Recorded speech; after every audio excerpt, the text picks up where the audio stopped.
Hello everybody, welcome back to another Path of Exile tutorial. So today we're going to do something a little off of my normal schedule. I was leveling up a new character and I got this interesting idea. What's the best way to go about getting experience? Now, obviously going through the campaign, you can easily gain quite a bit of experience by doing Blood Aqueduct and things like that, and to get into the 60s and get yourself ready for early maps.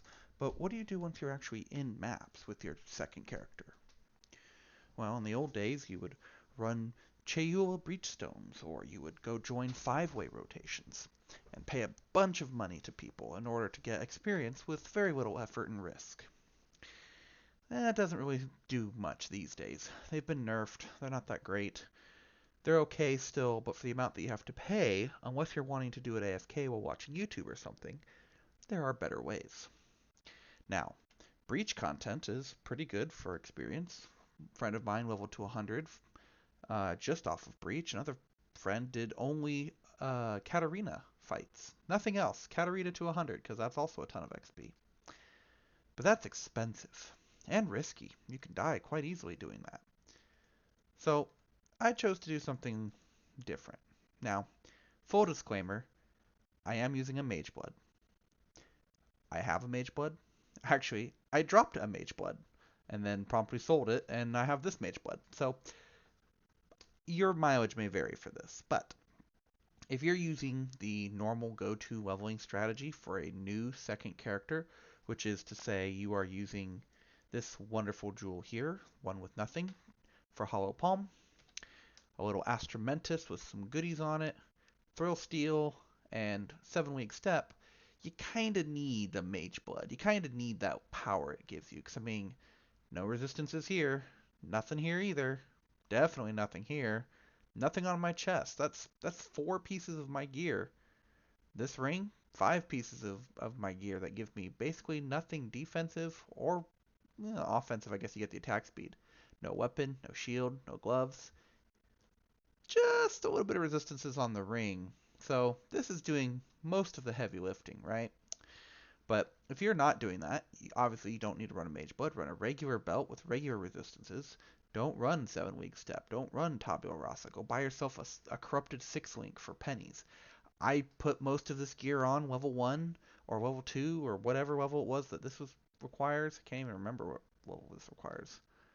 I think this requires like 10 or something. Let's go ahead and just take these out real quick. 18. So I put most of the stuff on and then just blasted, right?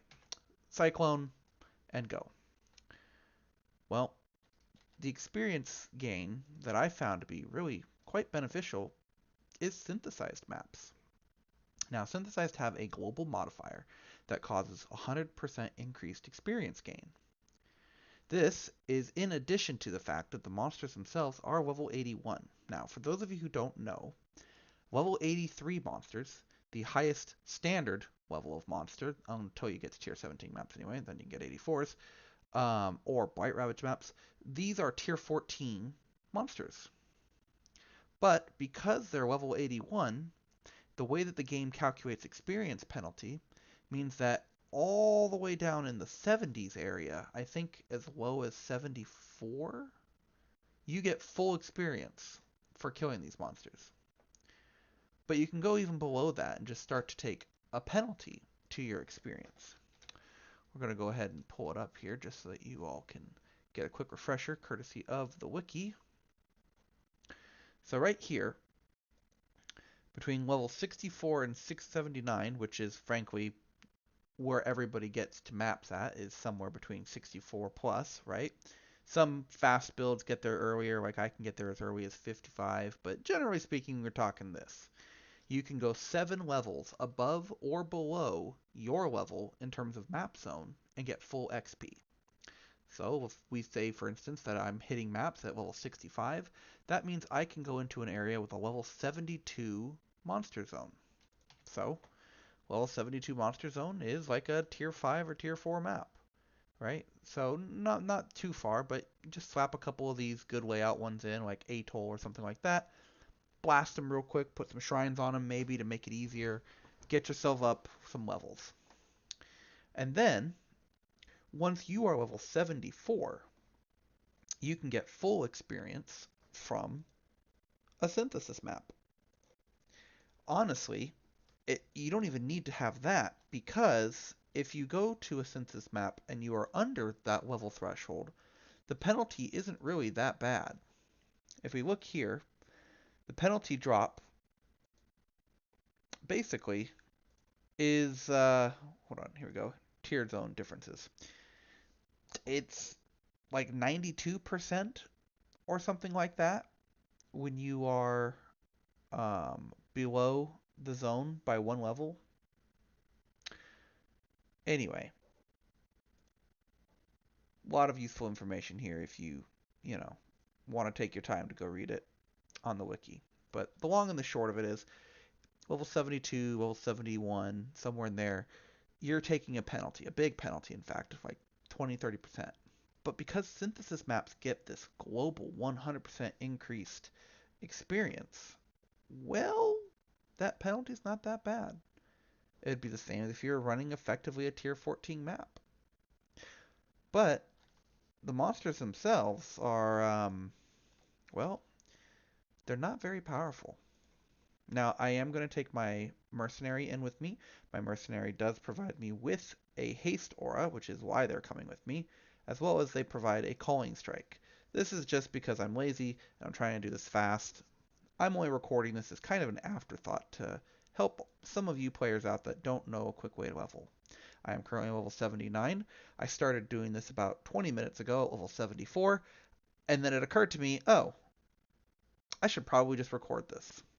Now, Twisted Memory, or Distant Memory, the one that I'm doing, is actually not a great one. It's my least favorite of all of them. I prefer the park map, but I only had one of those.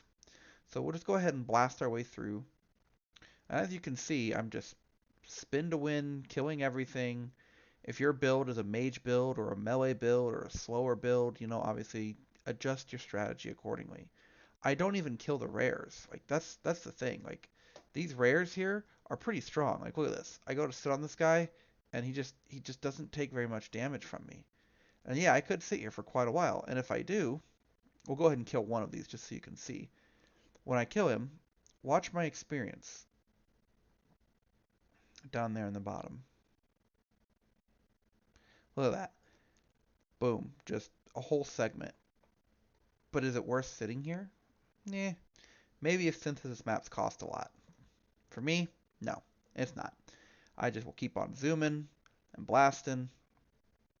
Everything's exploding because I'm a chieftain, so I have the 5% chance to make a mob explode for 500% of its life, which is pretty good. Like, I don't even scale fire damage at all. I am, again, scaling dexterity and flat damage, and then I have fizz as fire in my links just to give me a little bit of damage. But that's it. This is all I've got, and I'm doing a effectively tier 14 map. But with the experience bonus, this is better than a tier 16 map. This is better than tier 17 maps, honestly, most of the time. But these monsters are just, they're not dangerous.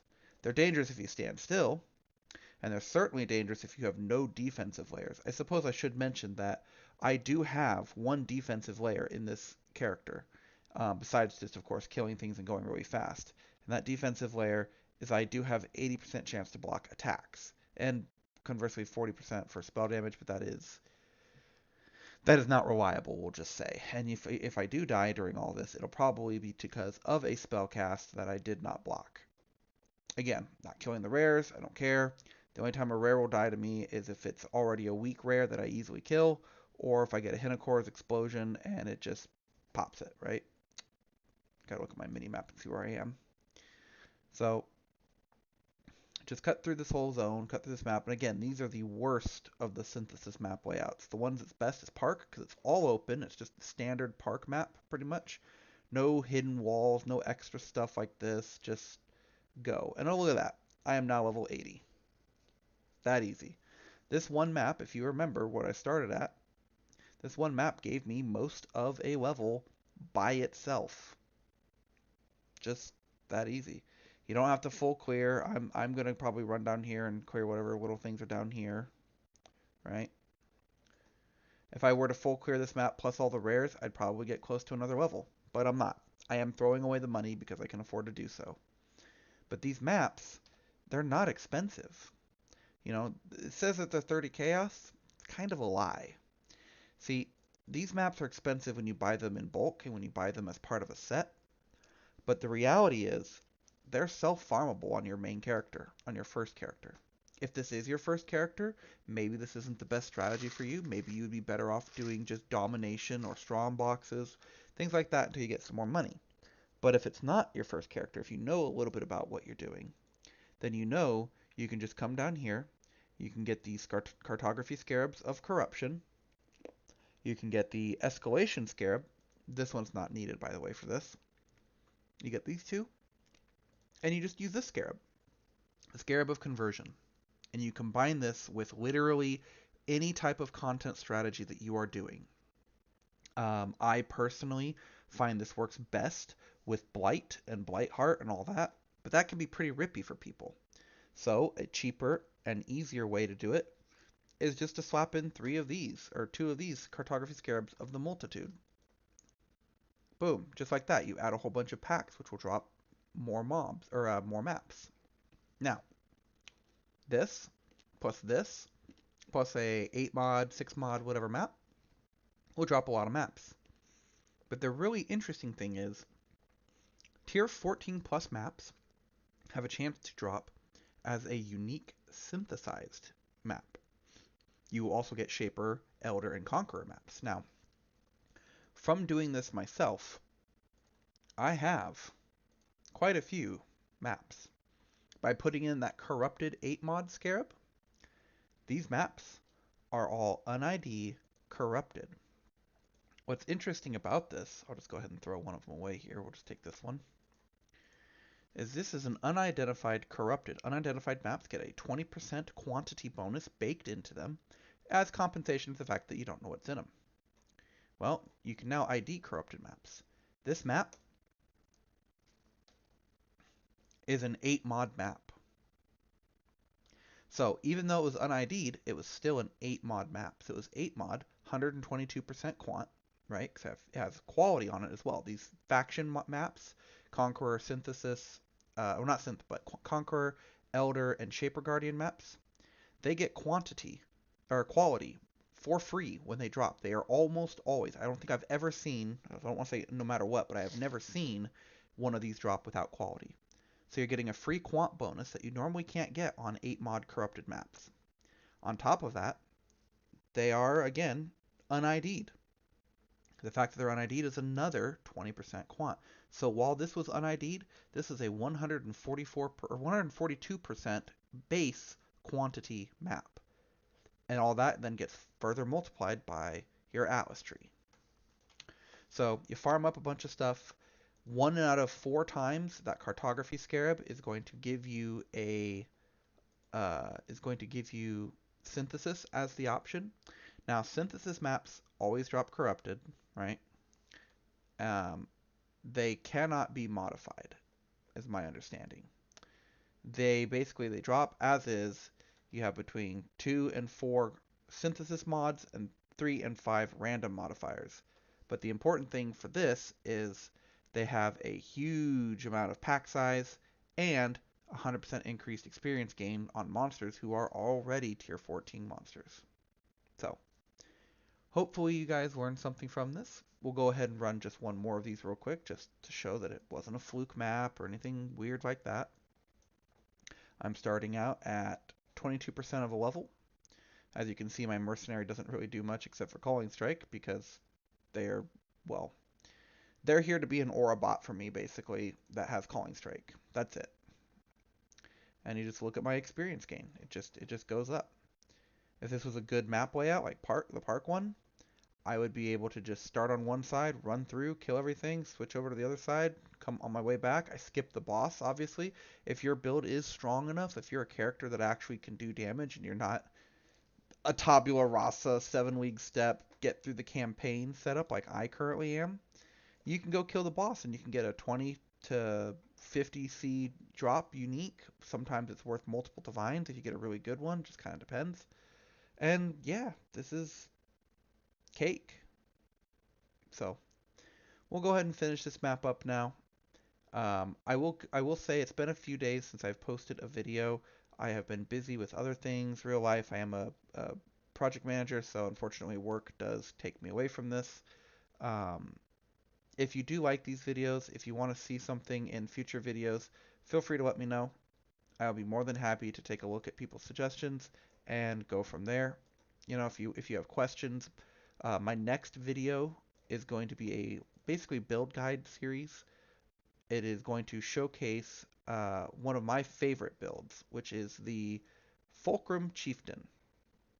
That is the cast when stunned build, but unlike everybody else's cast when stunned, where they drop a ton of GPU melting Blade Fall of Trothus and uh, Firestorm of Pelting and all that kind of stuff. We're not doing that. No, no, no. We are scaling ignites. We are going to walk into a map. We're going to kill a single white trash mob. That mob is going to explode or not. Doesn't even matter. Point is it's going to get ignited. And when it gets ignited, we're going to get ignited off of the Fulcrum. There we go. Leveled up to 81. The Fulcrum Ignite is scaled off of all of our increases, percent more damage over times, all that good stuff. But it also gets to proliferate using us as a vector. It's like walking around as a plague bearer, except for the plague is a firestorm. So there we go. We've killed most of the map, less than 50 mobs left. Call that good. That was a whole entire level at 80. One map. Super easy. So, I will talk to you guys later. Thank you so much for watching. Feel free to leave any comments or opinions down below. Let's see you next time.